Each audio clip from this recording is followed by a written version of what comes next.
Start.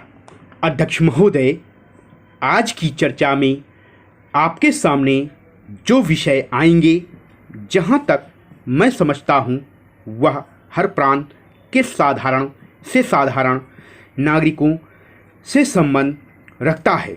यह बहुत ही महत्वपूर्ण चर्चा का विषय है। इसको केवल वोट या नोट का सवाल नहीं कहा जा सकता है। इसकी वास्तविक स्थिति सामने रखकर सोचना पड़ेगा। आज की बढ़ती हुई महंगाई, जो कि दिन पर दिन हमें दबाए जा रही है, उसका मुकाबला हम किस तरह करेंगे।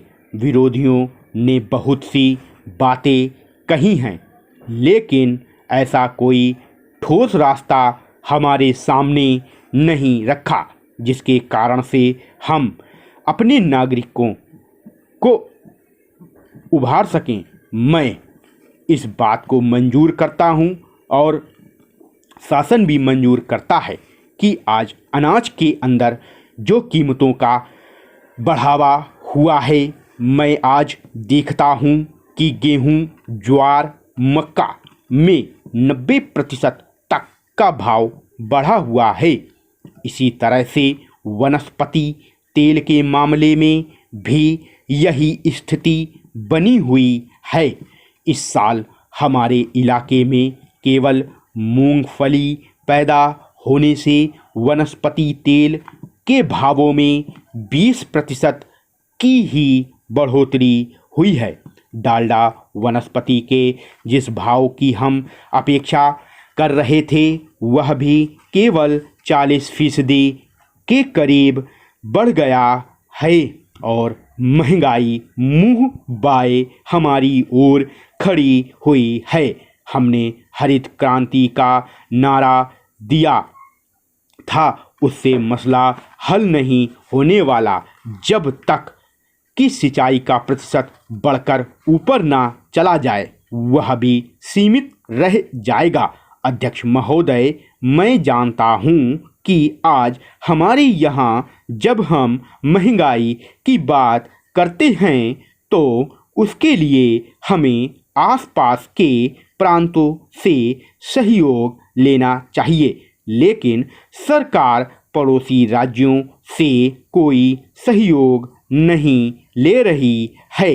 जब राजस्थान, गुजरात और महाराष्ट्र में भुखमरी पड़ी थी, उस समय शासन यहाँ से वहाँ माल भेज रहा था। वहाँ पर 1 किलो चावल की कीमत 5 रुपये चल रही थी और आप यहाँ के काश्तकार से उसी माल को 1 रुपये किलो में लेना चाहते थे। इससे मुनाफे की प्रवृत्ति को प्रोत्साहन मिलता है। वहाँ माल पहुँचाकर ज़्यादा से ज़्यादा मुनाफा कमा लिया जाए।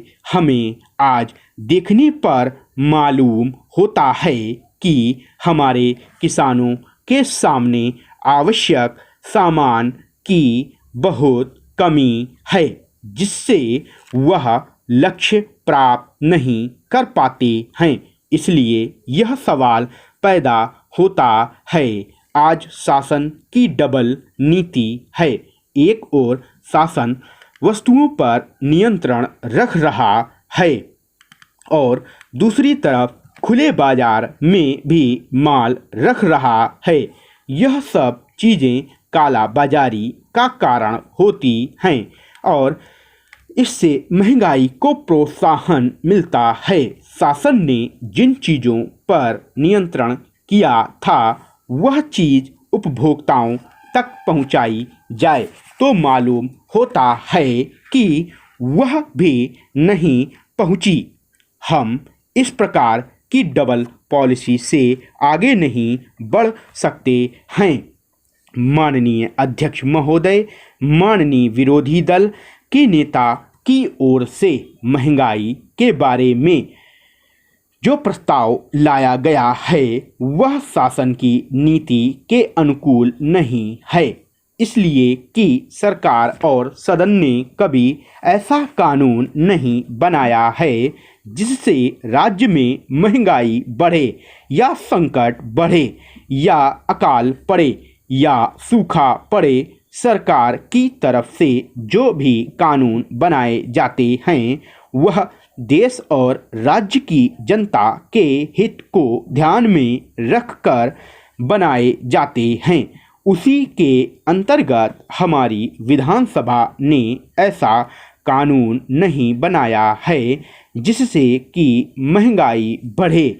हमारे मुख्यमंत्री जी और मंत्री जी सदैव इस प्रयास में लगे रहते हैं कि राज्य की जनता सुखी हो, खाद्य समस्या का निराकरण हो और उसे किसी प्रकार की परेशानियों का सामना ना करना पड़े।